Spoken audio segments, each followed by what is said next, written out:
हर कोई जानता है कि एप्पल को दो स्टीव्स ने फाउंड किया था, स्टीव जॉब्स और स्टीव वॉजनियाक। स्टीव जॉब्स जो थे इंस्पिरेशनल और मार्केटिंग साइड संभालते थे बिजनेस की, वहीं पे स्टीव वॉजनियाक दिमाग चलाते थे बिजनेस के पीछे।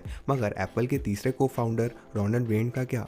रोनाल्ड वेन अडल्ट थे बिजनेस के और उन्होंने मेक श्योर किया था कि स्टीव जो है वो ज़्यादा अलग चीज़ें ना करते, मगर फिर भी बाकी सारे लोग मुझे इंक्लूड करते हुए उनको कोई पता ही नहीं है कि यार रोनाल्ड कौन था, क्या इन्वॉल्व भी था वो एप्पल की क्रिएशन में या नहीं। और ये चीज़ सेंस भी बनाती है क्योंकि रोनाल्ड ने एप्पल को काफ़ी पहले ही छोड़ दिया था और वो तब वहाँ नहीं थे जब एप्पल काफ़ी सक्सेस पा रहा था। रोनाल्ड आज भी जिंदा है, तो आखिर एप्पल के अननोन को फाउंडर को हुआ क्या?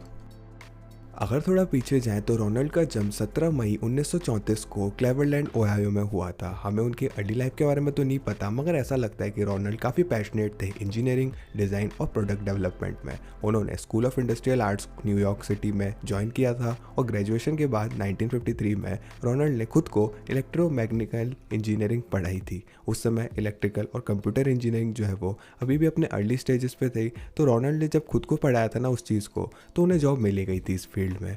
इसलिए 1956 में रोनाल्ड कैलिफोर्निया आ गए, जहाँ पे उन्हें जॉब मिली चीफ इंजीनियर की मिलिट्री इलेक्ट्रॉनिक्स कंपनी में, जहाँ पे उन्होंने 16 सालों तक काम किया। उनके करियर के एंड तक इस कंपनी में रोनाल्ड जो है वो काफ़ी एंटरप्रेन्योरियल बन चुके थे और उन्हें डिसाइड किया कि वो खुद का बिजनेस शुरू करेंगे। तो 1971 में 37 सालों की एज में रोनाल्ड ने एक स्लॉट मशीन का बिजनेस बेचने का शुरू किया। अनफॉर्चुनेटली ये काफ़ी बड़ा फेलियर रहा और रोनाल्ड जो है वो काफ़ी कर्जे में चले गए। रोनाल्ड ने आगे जाके रिकॉल किया कि उन्हें डिस्कवर हो चुका था कि वो बिज़नेस नहीं कर सकते थे कभी भी। वो एक अच्छे इंजीनियर थे और वो इंजीनियर ही रहने वाले थे। तो रोनाल्ड ने एक नई इंजीनियरिंग की जॉब पकड़ी, एक नए स्टार्टअप जिसका नाम था अटारी में। उन्होंने अगला साल पूरा उसमें बिता दिया और पूरे कर्जे को चुका दिया जो उनके पे ऊपर लगा था। और जब रोनाल्ड को लग रहा था कि उन्होंने बिजनेस पूरा कर लिया है, तो वो दो कोवर्कर से मिले जिन पे अटारी में थे, जो कि स्टीव जॉब्स थे और स्टीव वॉजनियाक थे। वॉजनियाक कहते हैं उन्हें रोनाल्ड का एक्सपीरियंस अपने बिजनेस को शुरू करने में काफ़ी पसंद आया था और रोनाल्ड से लाइफ एडवाइस भी ले रहे थे। रोनाल्ड जो है वो काफ़ी बड़े थे दोनों ही स्टीव से, तो वो आराम से मेंटर बन चुके थे दोनों की ज़िंदगी के। रोनाल्ड जो है वो कई बार डिबेट सेटल करते थे दोनों की, और उनमें से एक डिबेट थी एप्पल। और मार्च ऑफ 1976 को जॉब्स जो है रोनाल्ड के पास एक कॉन्ड्रम को लेके आए वो, और वॉजनियाक जो है वो डेवलप कर रहे थे सर्किटरी पर्सनल कंप्यूटर के लिए। जॉब्स चाहते थे कि वो सर्किटरी को इस्तेमाल करके पर्सनल कंप्यूटर बिजनेस बनाए और वॉजनियाक जो थे वो इस आइडिया के साथ थे। हाउएवर वॉजनियाक जो है ये नहीं समझ पा रहे थे कि वो सर्किटरी क्यों नहीं बेच सकते, और जॉब्स ने उन्हें समझाने की कोशिश करी कि सर्किटरी जो है वो प्रोप्राइटरी होनी चाहिए उनके लिए, और जो अगर उनको बेचेंगे तो डिसएडवांटेज मिल जाएगा। मगर वॉजनियाक जो है इस चीज़ को समझ नहीं पा रहे थे। तो जॉब्स चाहते थे रोनाल्ड को कि वो वॉजनियाक को समझाएं कि वो क्यों सर्किटरी नहीं बेचें। रोनाल्ड ने एग्री किया और दोनों को अपने अपार्टमेंट में बुलाया 1 अप्रैल 1976 को इशू को सही करने के लिए। और जब रोनाल्ड ने इस सिचुएशन को वॉजनियाक को समझाया, वॉजनियाक जो है वो एग्री कर चुके थे और समझ चुके थे कि सर्किटरी को क्यों नहीं बेचना है। जॉब्स काफ़ी खुश हुए कि कितने आसानी से रोनाल्ड ने वॉजनियाक को कन्विंस कर दिया। दोनों जॉब्स और वॉजनियाक जो है उन्होंने रोनाल्ड को देखा और जॉब ने कहा कि अच्छा आइडिया होगा कि रोनाल्ड को भी कंपनी में ज्वाइन करवा लिया जाए। और जैसे ही रोनाल्ड ने वॉजनियाक को कन्विंस किया था, जॉब ने रोनाल्ड को पूछा कि क्या वो लोग एप्पल को ज्वाइन करेंगे।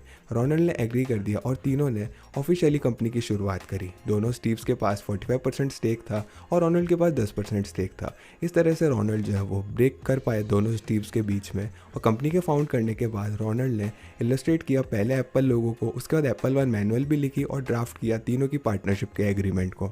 हालांकि रोनाल्ड एडमिनिस्ट्रेटिव टास्क में काम कर रहे थे, जॉब्स ने आगे जाके अग्रेसिव डील्स बनानी शुरू करी, जिसकी वजह से रोनाल्ड थोड़े अनकंफर्टेबल हो गए। फॉर एग्जांपल, जॉब्स $15,000 का लाइन ऑफ क्रेडिट निकाल चुके थे मटेरियल्स खरीदने के लिए एप्पल की फर्स्ट ऑर्डर को पूरा करने के लिए। या आज के $72,000 के बराबर है लाइन ऑफ क्रेडिट के। तो चीज़ों को और ख़राब करने के लिए एप्पल का फर्स्ट कस्टमर एक कंपनी थी जिसका नाम था बाइट शॉप, जो कि फेमस थी ताकि वो अपने वेंडर्स को काफ़ी लेट पैसे देती थी। और यहाँ पे एक बात है, हर कोई जो पार्टनरशिप में इन्वॉल्व था ना, वो पर्सनली रिस्पॉन्सिबल था कर्जे को पूरा करने के लिए। अब आइडियली वॉजनिक और जॉब जो थे वो रिस्पॉन्सिबल थे 90% कर्जे के लिए, और रोनाल्ड जो है सिर्फ 10% अपने कर्जे के लिए रिस्पॉन्सिबल थे। मगर यहाँ पे प्रॉब्लम ये थी कि वॉजनियाक और जॉब जो है वो 20 साल के लड़के थे जिनके पास कोई भी पैसा नहीं था। तो अगर चीज़ें ख़राब होती है तो वॉजनियाक और जॉब्स तो बैंकरप्सी के लिए फाइल कर देंगे और रोनाल्ड के ऊपर ही होगा कि सारी कर्जे को वापस पे करेंगे क्रेडिटर्स को। दूसरे शब्दों में, अगर बिजनेस अच्छा करता है तो रोनाल्ड को 10% प्रॉफिट मिलेगा, मगर अगर बिजनेस डूब जाता है तो रोनाल्ड को जो है वो पूरा 100% ही उसका भुगतान करना पड़ेगा। और क्योंकि रोनाल्ड ने अभी 1 साल बिताया था अपने को कर्जे से बाहर लाने के लिए, तो रोनाल्ड ये नहीं चाहते थे कि इस तरह से फाइनेंशियल रिस्क वापस लेंगे। एक और चीज़ हमें डिस्कस करनी चाहिए, जो कि रोनाल्ड को मैंने आपको पहले ही बताया था कि रोनाल्ड को वहाँ रुके नहीं एप्पल के लिए, क्योंकि जैसा मैंने पहले बताया रोनाल्ड का पैशन इंजीनियरिंग और प्रोडक्ट डिज़ाइन में था। मगर एप्पल में रोनाल्ड ने एडमिनिस्ट्रेटिव टास्क पे काम किया, वहीं पे वॉजनियाक और जॉब जो है कोर ऑफ द बिजनेस चलाते थे। रोनाल्ड को ऐसा नहीं लगा कि वो वहाँ पे रहने वाले हैं, क्योंकि प्रोडक्ट ओरिएंटेड रोल कंपनी में नहीं मिल रहा था और उन्हें ऐसा लगता था कि वो शैडो ऑफ द जाइंट्स में खड़े हैं। तो 12 दिनों बाद जब उन्होंने कंपनी को ज्वाइन किया था, रोनाल्ड ने रिस्पेक्टफुली वॉजनियाक और जॉब्स के साथ दूरी बना ली और अपना रोल भी छोड़ दिया कंपनी में। और अपने 10% स्टेक के बदले एप्पल के रोनाल्ड को $800 मिले, जो कि आज के $3800 के बराबर है। वॉजनियाक एक्चुअली इस टाइमलाइन के साथ डिसएग्री करते हैं हालांकि, और वो क्लेम करते हैं कि रोनाल्ड ने कुछ महीनों तक जॉब नहीं छोड़ी थी जब वो कंपनी की शुरुआत हुई थी उसके बाद। जो भी हो, ये जो है कंसेंसस ये है कि रोनाल्ड जो है काफ़ी पहले छोड़ के चले जा चुके थे, इससे पहले कि एप्पल को कोई भी सक्सेस मिली थी। रोनाल्ड अटारी में 1978 तक रहे और उस पॉइंट पे उन्होंने लॉरेंस लावरमोर नेशनल लेबोरेटरी में स्विच कर लिया। वहीं पे जॉब जो है वो रोनाल्ड के डिसीजन से खुश नहीं थे और उन्होंने अटेम्प्ट किया कि रोनाल्ड को वापस बुला सके बोर्ड में कुछ समय तक, मगर 1 साल बाद जब रोनाल्ड का डिपार्चर हो चुका था, जॉब ने फाइनली गिव अप कर दिया और भी इंश्योर किया कि यहाँ पे कोई भी लिंगरिंग रिमेन्स नहीं बचे लॉन्ड के इस बिजनेस में। तो जॉब्स ने रोनाल्ड को एडिशनल $1500 पे किए और एक साइन भी करवाया कॉलिक्रम डीड को, जिसका मतलब ये था कि रोनाल्ड ने सारे लीगल राइट्स दे दिए एप्पल को और उनके एसेट्स को। इसी चीज़ के साथ ये चीज़ ऑफिशियल हो चुकी थी। रोनाल्ड जो है एप्पल से बाहर आ चुके थे $2300 के साथ, जो कि आज के $11000 होते हैं। लेटर ऑन 1970s में रोनाल्ड ने अपना खुद का बिजनेस शुरू किया, मगर वो एप्पल के जितना एम्बिशियस नहीं था। रोनाल्ड ने एक छोटी सी स्टैम्प की दुकान खोली थी कैलिफोर्निया में, मगर अनफॉर्चुनेटली उन्हें काफ़ी सारी चोरियों का सामना करना पड़ा और रोनाल्ड ने डिसाइड किया कि अपने बिजनेस को नेवाडा के बॉर्डर के पास ले जाएंगे।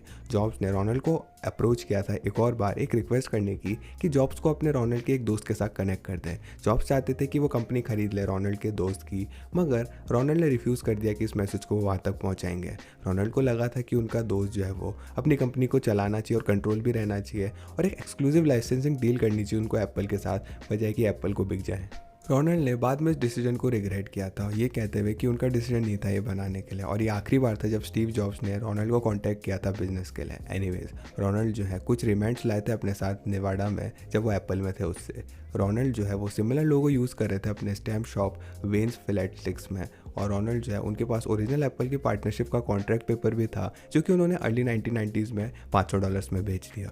ये सेम कॉन्ट्रैक्ट पेपर जो है वो ऑक्शन हुआ था $1.6 मिलियन में 2011 में, और रोनाल्ड जो है वापस से रिग्रेट कर चुके थे इस सेल के लिए, क्योंकि कोई भी फाइनेंशियल रिस्क नहीं था कि अगर वो कॉन्ट्रैक्ट को होल्ड करते तो।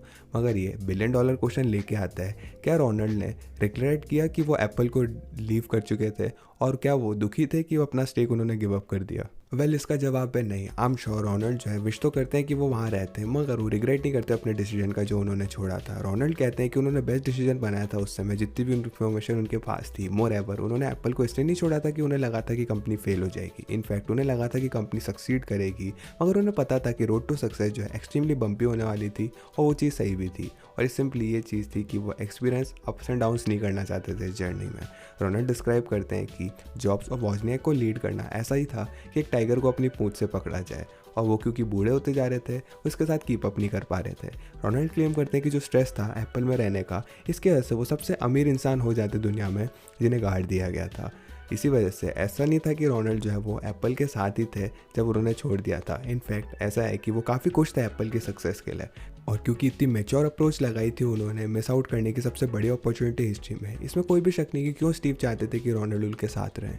मगर क्या होता अगर रोनाल्ड अपने स्टेक में होल्ड ऑन करते हैं? कितनी की उनकी आज वर्थ होती? वेल, एप्पल की करेंटली वैल्यूएशन $2.4 ट्रिलियन की। इसका मतलब ये है कि उनका 10% का स्टेक की वर्थ $240 बिलियन की होती। मगर ये कंप्लीटली अनरियलिस्टिक है एक्सपेक्ट करना कि रोनाल्ड जो है वो पूरे 10% को होल्ड ऑन करते हैं 45 सालों तक। जो बेस्ट केस सिनेरियो है इस चीज़ में वो ये होता कि रोनाल्ड 2% जो है लिविंग एक्सपेंसेस के लिए लिक्विडेट कर देते और बचे हुए 8% स्टेक ऑफ कंपनी में वो उनको नेटवर्थ देता $192 बिलियन की आज। और ज़्यादा रियलिस्टिक के लिए बात करें तो रोनाल्ड जो है वो 3 से 5% का स्टेक होल्ड करते हैं आज, जो कि $100 बिलियन के आसपास आता है। एक और चीज़ कंसिडर करने वाली ये है कि एप्पल जो है वो बैंकरप्ट होने ही वाली थी लेट 1990s में, तो मुझे नहीं लगता कि रोनाल्ड जो है वो इस अनसर्टेनिटी के दौरान उनके साथ रहते हैं। तो इस चीज़ को कंसिडर करते हुए रोनाल्ड जो है शायद अपना स्टेक को डंप कर देते 80s और 90s के दौरान। अगर वो उस समय रहते भी ना एप्पल में, इसका मतलब ये था कि वो कैश आउट कर लेते कुछ $100 बिलियन में, जो कि बहुत दूर है $100 बिलियन के किसी भी केस में। अगर वो एप्पल के साथ रहते ना तो काफ़ी अच्छी लाइफ हो जाती उनकी रोनाल्ड की, क्योंकि अभी भी रोनाल्ड जो है वो ठीक ठाक ही रिटायरमेंट लाइफ जी रहे हैं। अभी वो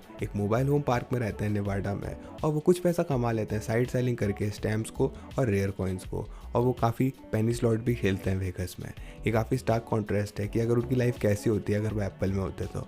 मगर मुझे लगता है कि रोनाल्ड सही चीज़ कहते हैं। अब मैं क्या कह सकता हूँ, आप डिसीजन बनाते हो अपनी अंडरस्टैंडिंग में सर्कमस्टेंसेस की, और उसी के साथ जीते हो। आप लोग क्या एप्पल को छोड़ते अगर आप रोनाल्ड की सिचुएशन में होते? तो कमेंट करके ज़रूर बताना। साथ साथ वीडियो को लाइक कीजिएगा अगर आप रिस्पेक्ट करते हो किस तरह से रोनाल्ड ने इस मिस अपॉर्चुनिटी को हैंडल किया। और ऑफ कोर्स हमारे डिस्कॉर्ड कम्युनिटी को ज्वाइन कीजिएगा फ्यूचर वीडियो आइडियाज़ देने के लिए, और चैनल को सब्सक्राइब कीजिएगा बाकी क्वेश्चंस लॉजिकली आंसर देखने के लिए। मैं था चिरंजीव, मैं मिलता हूँ आपसे अगली वीडियो में।